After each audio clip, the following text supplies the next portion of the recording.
Welcome everybody. हम लोग अभी विपासना मेडिटेशन सीखेंगे। विपासना का अर्थ है, मीनिंग यही है, to see things as they really are.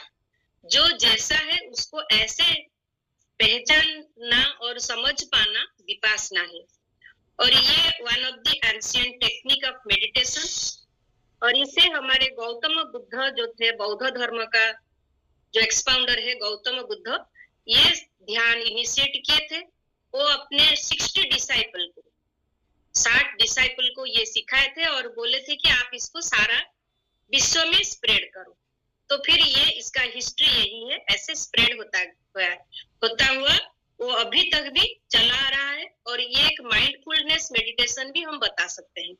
यानी कि माइंडफुलनेस मेडिटेशन का मतलब है, ये आप बैठ के भी कर सकते हो या डे टू डे लाइफ में आप इसको जो भी आप करते हो, जैसे कि हम प्रेजेंट मोमेंट में रह के करते हैं, उसी अवस्था में जो काम में आप करते हो उसी में 100% रह के माइंडफुली रह के करना, वो भी एक मेडिटेशन तरह ही होता है। लेकिन जो ओरिजिनली विपासना मेडिटेशन है, ये 10 दिन का प्रैक्टिस है, 10 डेज। और पूरा 10 दिन तक आपको शिला में रहना होगा। पंचशीला क्या है? अहिंसा, सत्य, अस्तेय, ब्रह्मचर्य और निशा न करना। ये जो बौद्ध धर्म का 5 मोरल प्रिंसिपल है, उसी के साथ आपको सारा 10 दिन तक रहना है। जब तक आप विपासना के प्रैक्टिस में हो, 10 डेज रिट्रीट में, ये आपको मानना है। फिर उसके बाद आपको क्या करना है? आपके श्वासों के गति के ऊपर ध्यान देना है। फिर पहला जो 3.5 डेज होगा, पहले आपके सांसों के गति के ऊपर ध्यान दे के मन को शांत करना होगा। फिर लास्ट जो डेज होगा, उसी में आपके बॉडी में, सारा शरीर में जिस जिस जगह पर जो सेंसेशन हो रहा है, उसी सेंसेशन के और अपना ध्यान लेते हुए हमें ध्यान की गहराई तक उतरना होता है।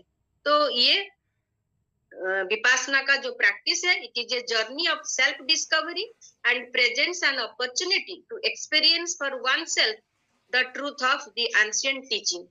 So the goal of the practice is total purification of mind, development of values such as compassion, equanimity, and the increase of empathy. और basic principle of vipassana is mental impurities. जो भी हमारे अंदर उसी समय आएगा, उसी को हमें मिटाना है. So the basic principle of vipassana is that all mental impurities arise from the basic ignorance of the true nature of reality. This basic ignorance is the root cause of all suffering.